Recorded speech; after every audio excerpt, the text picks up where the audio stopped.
Back to Cape Town we go now, and that's where the African Mining Indaba is starting. It's all happening today, where a gathering of mining industry players right across the mining value chain from all over the world, and of course a huge presence from the African government leaders will be there. This year's overarching theme is entitled Evolution of African Mining, Investing in the Energy Transition, ESG and the Economies. Sakina is there. Let's get an update from her. SK, over to you.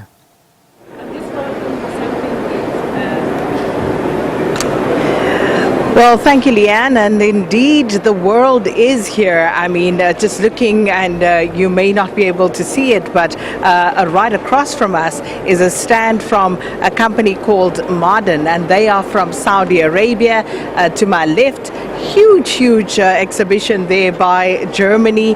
To my right, I see Angola, and so it goes. And hopefully at some point during the day, hopefully we'd be able to just take a walk just to show you all of the exhibitions here, and of course some of the innovations that people have brought on. I see a vehicle, and I'm sure there's a story to tell behind that in the German stand. So hopefully we'll be able to take a walk later on. But of course this is the biggest mining investment conference in the world, and we're going to talk geoscience now for the moment. The CEO with us at the moment is Mr. Musa Mabuza, and he is of course the CEO of the council here in South Africa, and he's going to chat to us about what it is that we have. Mr. Mabuza, welcome to Morning Live. Thanks so much for stopping by. Good morning, Doc. Good morning to the viewers.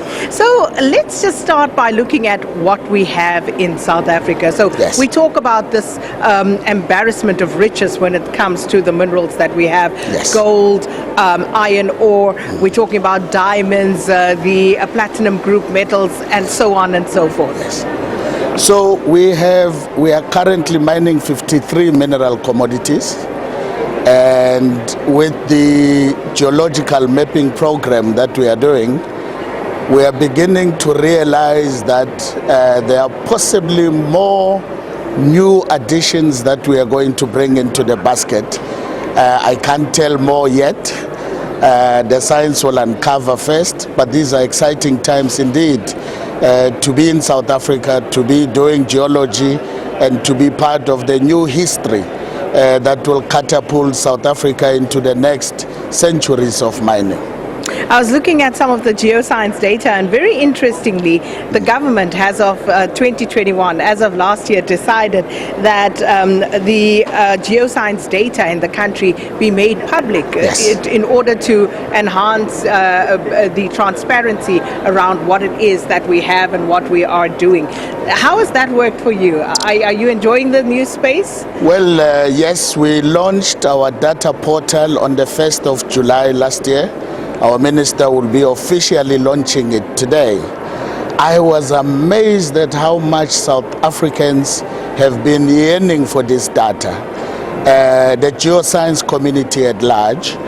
We have ordinary South Africans walking into our offices, those who don't have access to data, looking for information.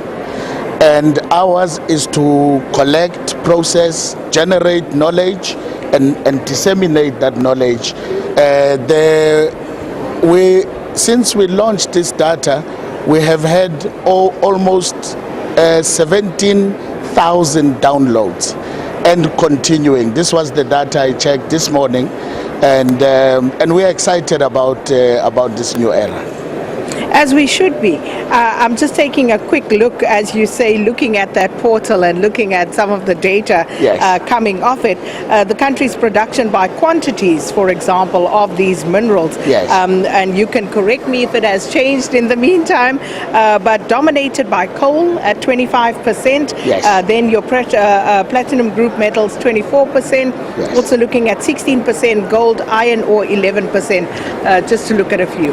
Absolutely. So these are important minerals. I think all of us know the importance of coal in energy security, not only in South Africa but the world over.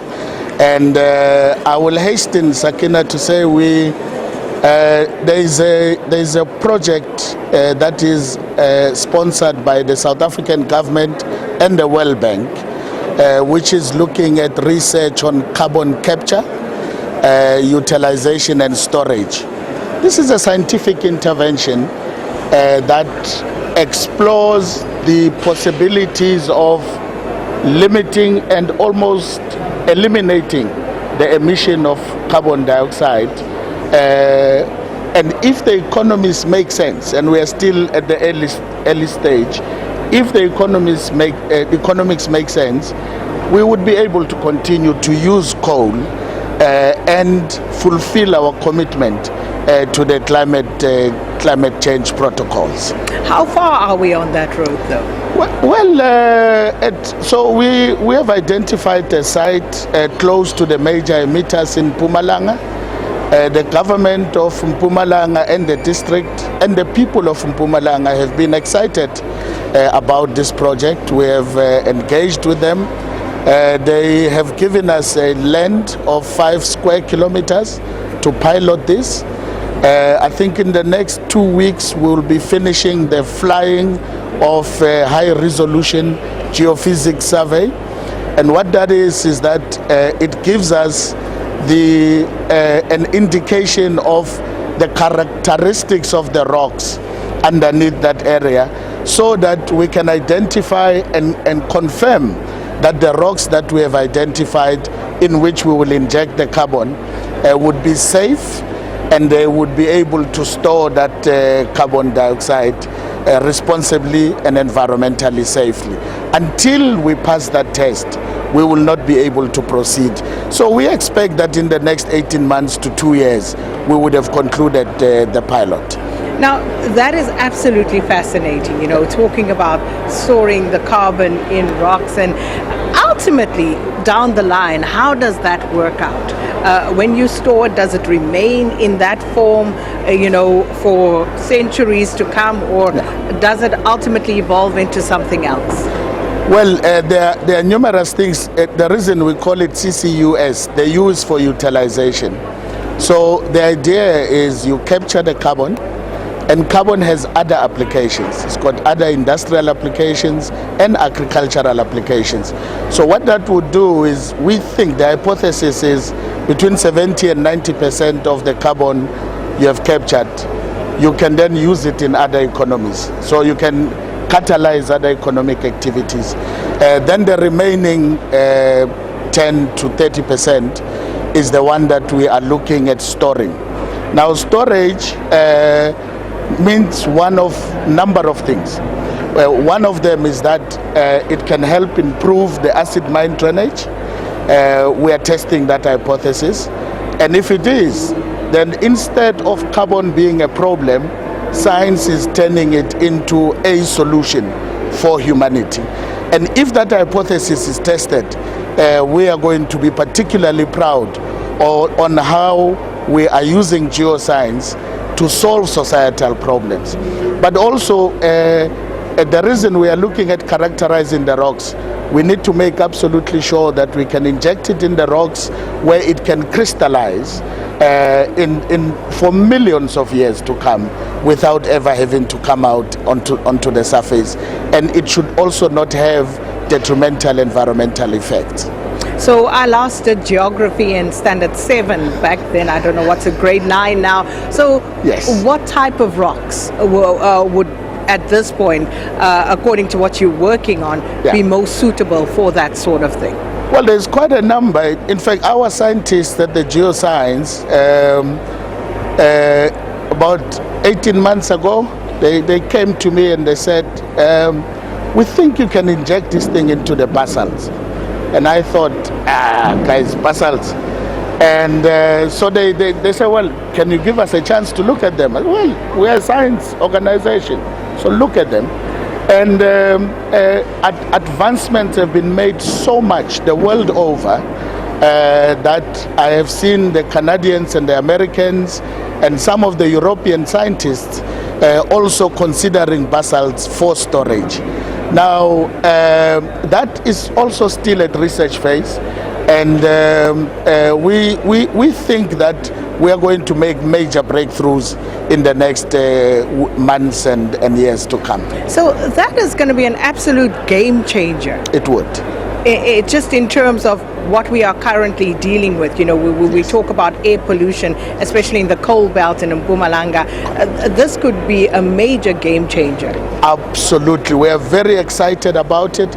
So when our minister talked about the just energy transition, I think all of us understand nobody's debating climate change. Now the question is, how do you transition from high carbon to low carbon?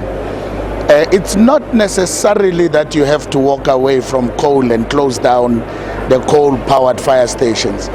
Can we achieve net zero carbon emissions with coal? I think science can make it possible. And as you correctly say, if science breaks this through, science would have met one of our major deliverables and help the country and the world to meet its commitment to climate change. These are exciting times indeed. Fascinating, absolutely. Yeah. Mr. Musa Mabuza, thank you so much for stopping by. Of course, the CEO for the Council of Geoscience there. And I am totally blown away by what it is that they are working on, and hoping that we can follow up on this discussion to see where these hypotheses actually take us and what the science is able to deliver. Because as we say, if indeed they are able to do what they are currently piloting in terms of the storage of those carbon emissions, and maybe doing more with it rather than it being a problem for South Africa, it's going to be a massive game changer. And on that note, let's take you back to studio. All right, thanks very much, SK. Looking forward to following up, as you say, on all of that interesting developments and stories coming out of that mining indaba, the biggest one. So it should be a good one, hopefully, for South Africa and the continent.